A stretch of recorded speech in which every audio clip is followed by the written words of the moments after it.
അദ്ധ്യായം 11. ജെറുസലേമിലേക്ക് രാജകീയ പ്രവേശം. അവർ ജെറുസലേമിനെ സമീപിക്കുകയായിരുന്നു. ഒലിവുമലയ്ക്ക് സമീപമുള്ള ബെത്ഫഗെ, ബെഥാനിയ എന്നീ സ്ഥലങ്ങൾക്കടുത്തെത്തിയപ്പോൾ അവൻ 2 ശിഷ്യന്മാരെ അയച്ചുകൊണ്ട് പറഞ്ഞു, എതിരെ കാണുന്ന ഗ്രാമത്തിലേക്ക് ചെല്ലുവിൻ. അതിൽ പ്രവേശിക്കുമ്പോൾ തന്നെ ആരും ഒരിക്കലും കയറിയിട്ടില്ലാത്ത ഒരു കഴുതക്കുട്ടിയെ കെട്ടിയിരിക്കുന്നത് കാണും. അതിനെ അഴിച്ചുകൊണ്ടുവരുവിൻ. നിങ്ങൾ എന്തിനാണ് ഇങ്ങനെ ചെയ്യുന്നതെന്ന് ആരെങ്കിലും ചോദിച്ചാൽ, കർത്താവിന് അതിനെക്കൊണ്ട് ആവശ്യമുണ്ട്, ഉടനെ തിരിച്ചയക്കുന്നതാണ് എന്ന് പറയുക. അവർ പോയി തെരുവിലൊരു പടിവാതിൽക്കൽ ഒരു കഴുതക്കുട്ടിയെ കെട്ടിയിരിക്കുന്നത് കണ്ടു. അവർ അതിനെ അഴിക്കുമ്പോൾ അവിടെ നിന്നിരുന്നവർ അവരോട് ചോദിച്ചു, നിങ്ങൾ എന്തിനാണ് കഴുതക്കുട്ടിയെ അഴിക്കുന്നത്? യേശു പറഞ്ഞതുപോലെ ശിഷ്യന്മാർ മറുപടി പറഞ്ഞു.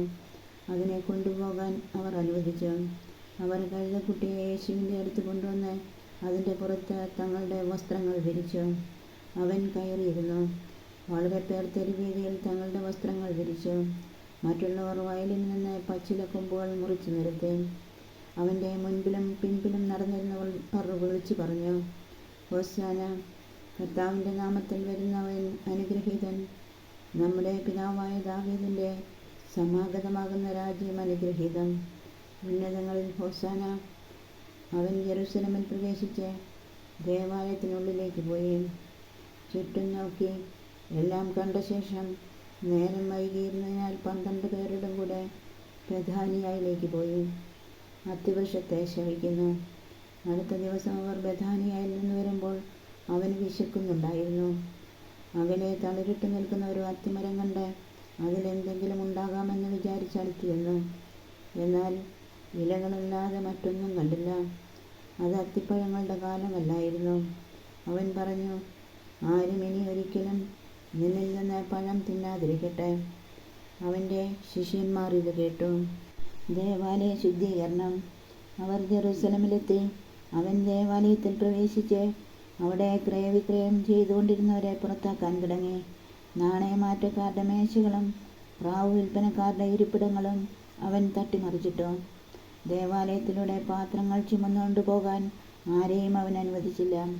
അവനവരെ പഠിപ്പിച്ചു, എൻ്റെ ഭവനം എല്ലാ ജനതകൾക്കുമുള്ള പ്രാർത്ഥനാലയം എന്ന് വിളിക്കപ്പെടും എന്ന് എഴുതപ്പെട്ടിട്ടില്ലേ? നിങ്ങളതിനെ കവർച്ചക്കാരുടെ ഗുഹയാക്കിയിരിക്കുന്നു.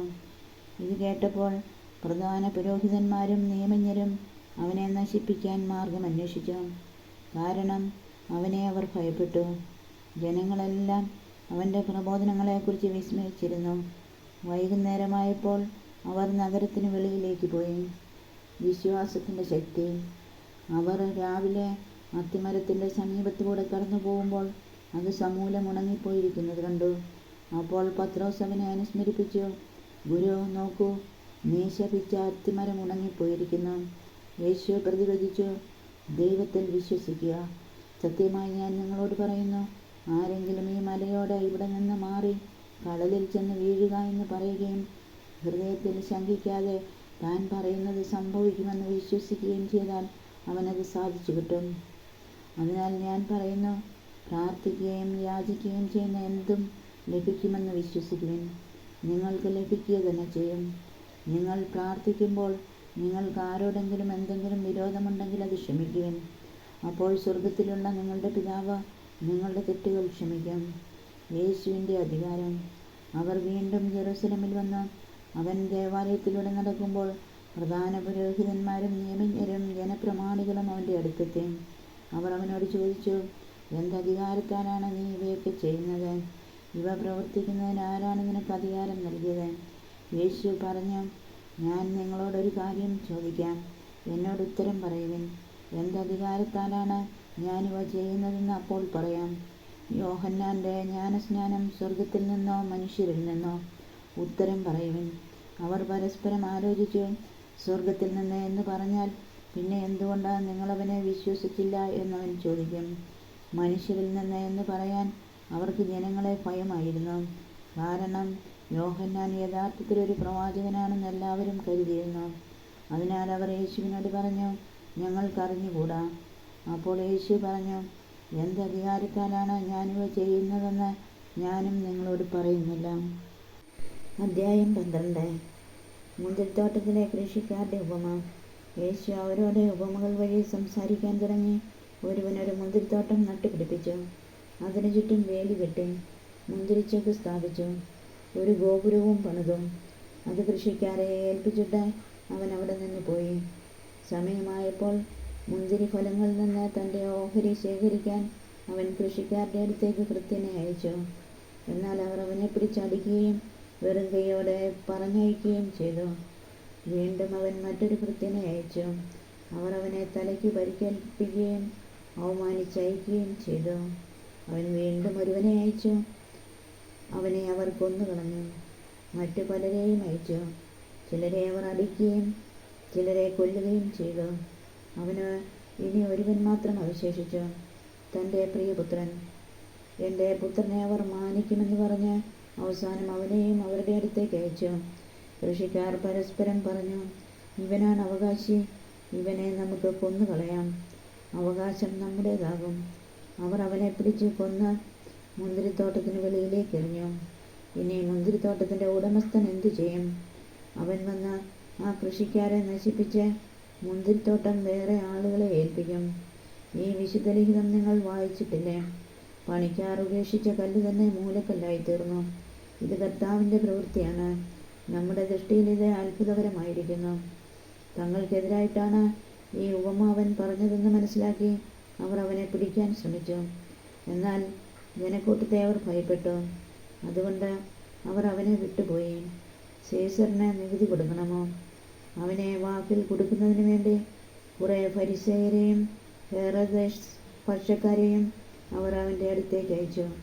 അവർ വന്ന് അവനോട് പറഞ്ഞു, ഗുരു, നീ സത്യവാനാണെന്നും ആരുടെയും മുഖം നോക്കാതെ നിർഭയം ദൈവത്തിൻ്റെ വഴി സത്യമായി പഠിപ്പിക്കുന്നെന്നും ഞങ്ങൾ അറിയുന്നു. സീസറിന് നികുതി കൊടുക്കുന്നത് നിയമാനുസൃതമോ അല്ലയോ? അവരുടെ കാപട്യം മനസ്സിലാക്കി അവൻ പറഞ്ഞു, നിങ്ങൾ എന്തിനെന്നെ പരീക്ഷിക്കുന്നു? ഒരു ദിനാറായി എൻ്റെ അടുത്ത് കൊണ്ടുവരിക, ഞാൻ കാണട്ടെ. അവർ അത് കൊണ്ടുവന്നപ്പോൾ അവൻ ചോദിച്ചു, ഈ രൂപവും ലിഖിതവും ആരുടേതാണ്? സീസറിൻ്റേത് എന്ന് അവർ പറഞ്ഞു. യേശു അവരോട് പറഞ്ഞു, സീസറിനുള്ളത് സീസറിനും ദൈവത്തിനുള്ളത് ദൈവത്തിനും കൊടുക്കുക. അവർ അവനെക്കുറിച്ച് വിസ്മയിച്ചു. പുനരുദ്ധാനത്തെക്കുറിച്ച് വിവാദം. അനന്തരം പുനരുദ്ധാനമില്ല എന്ന് പറഞ്ഞിരുന്ന സദ്ദുക്കായർ അവനെ സമീപിച്ച് ചോദിച്ചു, ഗുരു, ഒരുവൻ സന്താനമില്ലാതെ മരിക്കുകയും ഭാര്യ ജീവിച്ചിരിക്കുകയും ചെയ്യുന്നെങ്കിൽ അവൻ്റെ സഹോദരൻ അവളെ ഭാര്യയായി സ്വീകരിച്ച് അവനു വേണ്ടി സന്താനങ്ങളെ ഉൽപ്പാദിപ്പിക്കണമെന്ന് മോശയുടെ കൽപ്പനയിൽ ഉണ്ട്. ഒരിടത്ത് 7 സഹോദരന്മാരുണ്ടായിരുന്നു. ഒന്നാമൻ ഒരുവളെ വിവാഹം ചെയ്തു. അവൻ സന്താനമില്ലാതെ മരിച്ചു. രണ്ടാമൻ അവളെ സ്വീകരിച്ചു. അവനും സന്താനമില്ലാതെ മരിച്ചു. മൂന്നാമനും അങ്ങനെ തന്നെ സംഭവിച്ചു. ഇങ്ങനെ 7 പേരും സന്താനമില്ലാതെ മരിച്ചു. അവസാനം ആ സ്ത്രീയും മരിച്ചു. പുനരുദ്ധാനത്തിൽ അവർ ഉയർത്തെഴുന്നേൽക്കുമ്പോൾ അവൾ ആരുടെ ഭാര്യയായിരിക്കും? അവൾ 7 പേരുടെയും ഭാര്യയായിരുന്നല്ലോ. യേശു അവരോട് പറഞ്ഞു, വിശുദ്ധ ലിഖിതങ്ങളോ ദൈവത്തിൻ്റെ ശക്തിയോ അറിയാത്തത് കൊണ്ടല്ലേ നിങ്ങൾക്ക് തെറ്റുപറ്റുന്നത്? എന്നാൽ മരിച്ചവരിൽ നിന്ന് ഉയർത്തെഴുന്നേൽക്കുമ്പോൾ അവർ വിവാഹം ചെയ്യുകയോ ചെയ്തു കൊടുക്കുകയോ ഇല്ല. മറിച്ച് അവർ സ്വർഗത്തിലെ ദൂതന്മാരെ പോലെ ആയിരിക്കും. മരിച്ചവർ ഉയർത്തെഴുന്നേൽക്കുന്നതിനെക്കുറിച്ച് ദൈവം മുൾപടർപ്പിൽ നിന്ന് മോശയോട് അരുളിച്ചത് എന്താണെന്ന് മോശയുടെ പുസ്തകത്തിൽ നിങ്ങൾ വായിച്ചിട്ടില്ലേ? അവിടുന്ന് പറഞ്ഞു, ഞാൻ അബ്രാഹത്തിൻ്റെ ദൈവവും ഇസഹാക്കിൻ്റെ ദൈവവും യാക്കോബിൻ്റെ ദൈവവുമാണ്. അവിടുന്ന് മരിച്ചവരുടെയല്ല, ജീവിക്കുന്നവരുടെ ദൈവമാണ്. നിങ്ങൾക്ക് വലിയ തെറ്റ് പറ്റിയിരിക്കുന്നു. സുപ്രധാന കൽപ്പനകൾ. ഒരു നിയമജ്ഞൻ വന്ന് അവരുടെ വിവാദം കേട്ടു. അവൻ നന്നായി ഉത്തരം പറയുന്നുവെന്ന് മനസ്സിലാക്കി അവനോട് ചോദിച്ചു, എല്ലാറ്റിലും പ്രധാനമായ കൽപ്പന ഏതാണ്? യേശു പ്രതിവചിച്ചു, ഇതാണ് ഒന്നാമത്തെ കൽപ്പന. ഇസ്രായേലേ, കേൾക്കുക, നമ്മുടെ ദൈവമായ കർത്താവാണ് ഏക കർത്താവ്. നീ നിന്റെ ദൈവമായ കർത്താവിനെ പൂർണ്ണ ഹൃദയത്തോടും പൂർണ്ണ ആത്മാവോടും പൂർണ്ണ മനസ്സോടും പൂർണ്ണ ശക്തിയോടും കൂടെ സ്നേഹിക്കുക. രണ്ടാമത്തെ കൽപ്പന, നിന്നെപ്പോലെ തന്നെ നിന്റെ അയൽക്കാരനെയും സ്നേഹിക്കുക. ഇവയേക്കാൾ വലിയ കൽപ്പനയൊന്നുമില്ല. നിയമജ്ഞൻ പറഞ്ഞു, ഗുരു, അങ്ങ് പറഞ്ഞത് ശരി തന്നെ. അവിടുന്ന് ഏകനാണെന്നും അവിടുന്നല്ലാതെ മറ്റൊരു ദൈവമില്ലെന്നും അവിടുത്തെ പൂർണ്ണ ഹൃദയത്തോടും പൂർണ്ണ മനസ്സോടും പൂർണ്ണ ശക്തിയോടും കൂടെ സ്നേഹിക്കുന്നതും തന്നെ പോലെ തന്നെ അയൽക്കാരനെ സ്നേഹിക്കുന്നതും എല്ലാ ദഹനബലികളെയും യാഗങ്ങളെയുംകാൾ മഹനീയമാണെന്നും അങ്ങ് പറഞ്ഞത് സത്യമാണ്. അവൻ ബുദ്ധിപൂർവ്വം മറുപടി പറഞ്ഞു എന്ന് മനസ്സിലാക്കി യേശു പറഞ്ഞു, നീ ദൈവരാജ്യത്തിൽ നിന്ന് അകലെയല്ല. പിന്നീട് യേശുവിനോട് ചോദ്യം ചോദിക്കാൻ ആരും ധൈര്യപ്പെട്ടില്ല. ക്രിസ്തു ദാവീദിന്റെ പുത്രൻ. ദേവാലയത്തിൽ പഠിപ്പിച്ചുകൊണ്ടിരുന്നപ്പോൾ യേശു ചോദിച്ചു, ക്രിസ്തു ദാവീദിന്റെ പുത്രനാണെന്ന് നിയമജ്ഞർ പറയുന്നതെങ്ങനെ? പരിശുദ്ധാത്മാവിനാൽ പ്രചോദിതനായി ദാവീദ് തന്നെ പറഞ്ഞിട്ടുണ്ട്, കർത്താവ് എൻ്റെ കർത്താവിനോട് അരുളിച്ചെയ്തു, ഞാൻ നിന്റെ ശത്രുക്കളെ നിന്റെ പാദങ്ങൾക്ക് കീഴിലാക്കുവോളം നീ എൻ്റെ വലതുഭാഗത്ത് ഉപവിഷ്ടനാവുക. ദാവീദ് തന്നെ അവനെ കർത്താവെന്ന് വിളിക്കുന്നു. പിന്നെ എങ്ങനെയാണ് അവൻ അവൻ്റെ പുത്രനാകുന്നത്? ജനക്കൂട്ടം സന്തോഷപൂർവ്വം അവൻ്റെ വാക്കുകൾ ശ്രവിച്ചു. നിയമജ്ഞരെ വിമർശിക്കുന്നു. അവൻ ഇങ്ങനെ പഠിപ്പിച്ചു, നിങ്ങൾ നിയമജ്ഞരെ സൂക്ഷിച്ചുകൊള്ളുവിൻ. നീണ്ട മേലങ്കികൾ ധരിച്ച് നടക്കാനും പൊതുസ്ഥലങ്ങളിൽ അഭിവാദനം സ്വീകരിക്കാനും സിനഗോഗുകളിൽ മുഖ്യ സ്ഥാനങ്ങളും വിരുന്നുകളിൽ അഗ്രാസനങ്ങളും ലഭിക്കാനും അവർ ആഗ്രഹിക്കുന്നു. എന്നാൽ അവർ വിധവകളുടെ ഭവനങ്ങൾ വിഴുങ്ങുകയും ദീർഘമായി പ്രാർത്ഥിക്കുന്നുവെന്ന് നടിക്കുകയും ചെയ്യുന്നു. ഇവർക്ക് കൂടുതൽ കഠിനമായ ശിക്ഷാവിധി ലഭിക്കും. വിധവയുടെ കാണിക്കാം. അവൻ ഭണ്ഡാരത്തിന് എതിർവശത്തിരുന്ന് ജനക്കൂട്ടം ഭണ്ഡാരത്തിൽ നാണയത്തുട്ടുകൾ ഇടുന്നത് ശ്രദ്ധിച്ചു. പല ധനവാന്മാരും വലിയ തുകകൾ നിക്ഷേപിച്ചു. അപ്പോൾ ദരിദ്രയായ ഒരു വിധവ വന്ന് ഏറ്റവും വില കുറഞ്ഞ 2 ചെമ്പു നാണയങ്ങൾ ഇട്ടു. അവൻ ശിഷ്യന്മാരെ അടുത്ത് വിളിച്ചു പറഞ്ഞു, സത്യമായി ഞാൻ നിങ്ങളോട് പറയുന്നു, ഈ ദരിദ്ര വിധവ മറ്റാരെയേക്കാൾ കൂടുതൽ ഭണ്ഡാരത്തിൽ നിക്ഷേപിച്ചിരിക്കുന്നു. എന്തെന്നാൽ അവരെല്ലാവരും തങ്ങളുടെ സമൃദ്ധിയിൽ നിന്ന് സംഭാവന ചെയ്തു. ഇവളാകട്ടെ തൻ്റെ ദാരിദ്ര്യത്തിൽ നിന്ന് തനിക്കുണ്ടായിരുന്നതെല്ലാം, തൻ്റെ ഉപജീവനത്തിനുള്ള വക മുഴുവനും നിക്ഷേപിച്ചിരിക്കുന്നു. അധ്യായം 13. ദേവാലയത്തിൻ്റെ നാശത്തെക്കുറിച്ച് പ്രവചനം. യേശു ദേവാലയത്തിൽ നിന്ന് പുറത്തു വന്നപ്പോൾ ശിഷ്യന്മാരിൽ ഒരുവൻ പറഞ്ഞു, ഗുരു, നോക്കൂ, എത്ര വലിയ കല്ലുകൾ, എത്ര വിസ്മയകരമായ സൗധങ്ങൾ. അവൻ പറഞ്ഞു, ഈ മഹാസൗധങ്ങൾ നിങ്ങൾ കാണുന്നില്ലേ? എന്നാൽ ഇവയെല്ലാം കല്ലിന്മേൽ കല്ല് ശേഷിക്കാതെ തകർക്കപ്പെടും. വേദനകളുടെ ആരംഭം. അനന്തരം അവൻ ഒലിവുമലയിൽ ദേവാലയത്തിന് അഭിമുഖമായി ഇരിക്കുമ്പോൾ പത്രോസും യാക്കോബും യോഹന്നാനും അന്ത്രയോസും അവനോട് സ്വകാര്യമായി ചോദിച്ചു, ഇത് എന്ന് സംഭവിക്കുമെന്നും ഇവയെല്ലാം പൂർത്തിയാകാൻ തുടങ്ങുമ്പോൾ അടയാളം എന്തായിരിക്കുമെന്നും ഞങ്ങളോട് പറയുക. യേശു അവരോട് പറഞ്ഞു, ആരും നിങ്ങളെ വഴിതെറ്റിക്കാതിരിക്കാൻ സൂക്ഷിച്ചുകൊള്ളുവിൻ. ഞാനാണ് എന്ന് പറഞ്ഞ് പലരും എൻ്റെ നാമത്തിൽ വരും. അവർ അനേകരെ വഴിതെറ്റിക്കും. നിങ്ങൾ യുദ്ധങ്ങളെപ്പറ്റി കേൾക്കും, അവയെപ്പറ്റി കിംവദന്തികളും. അപ്പോൾ നിങ്ങൾ അസ്വസ്ഥരാകരുത്. ഇതെല്ലാം സംഭവിക്കേണ്ടതാണ്, എന്നാൽ അപ്പോഴും അവസാനമായിട്ടില്ല. ജനം ജനത്തിനെതിരായും രാജ്യം രാജ്യത്തിനെതിരായും തലയുയർത്തും. പല സ്ഥലങ്ങളിൽ ഭൂകമ്പങ്ങളും ക്ഷാമങ്ങളും ഉണ്ടാകും.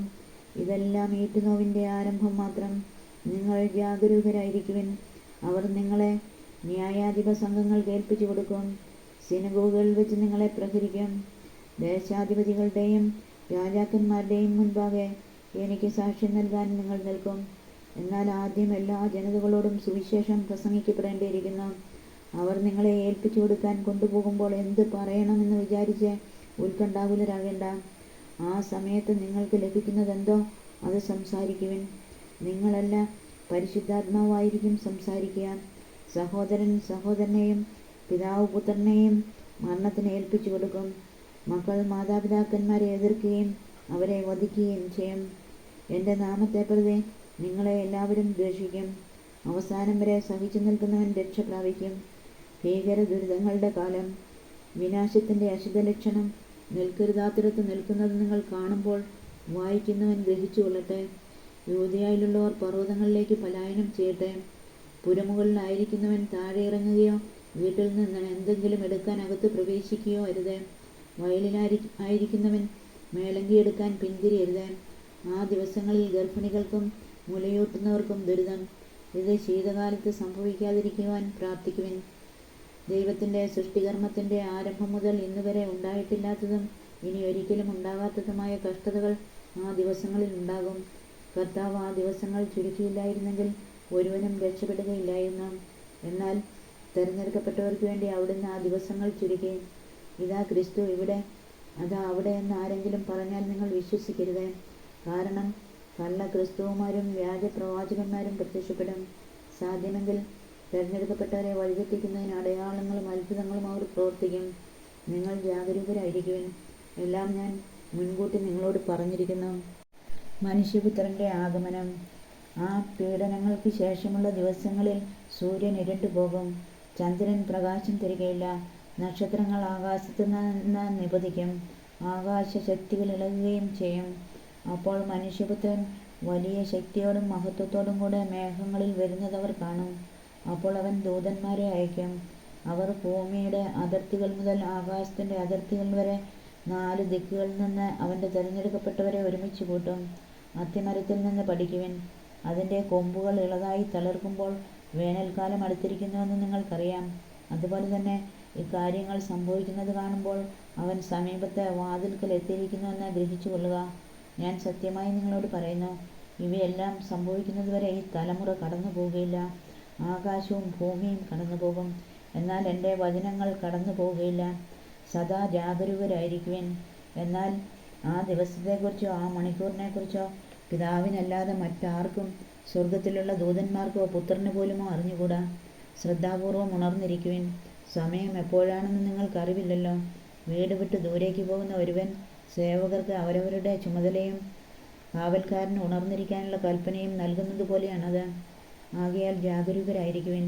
എന്തെന്നാൽ ഗൃഹനാഥൻ എപ്പോൾ വരുമെന്ന് സന്ധ്യയ്ക്കോ അർദ്ധരാത്രിക്കോ കോഴി കൂവുമ്പോഴോ രാവിലെയോ എന്ന് നിങ്ങൾക്കറിഞ്ഞുകൂടാ. അവൻ പെട്ടെന്ന് കയറി വരുമ്പോൾ നിങ്ങളെ നിദ്രാധീനരായി കാണരുതല്ലോ. ഞാൻ നിങ്ങളോട് പറയുന്നത് എല്ലാവരോടുമായിട്ടാണ് പറയുന്നത്, ജാഗരൂകരായിരിക്കുവിൻ.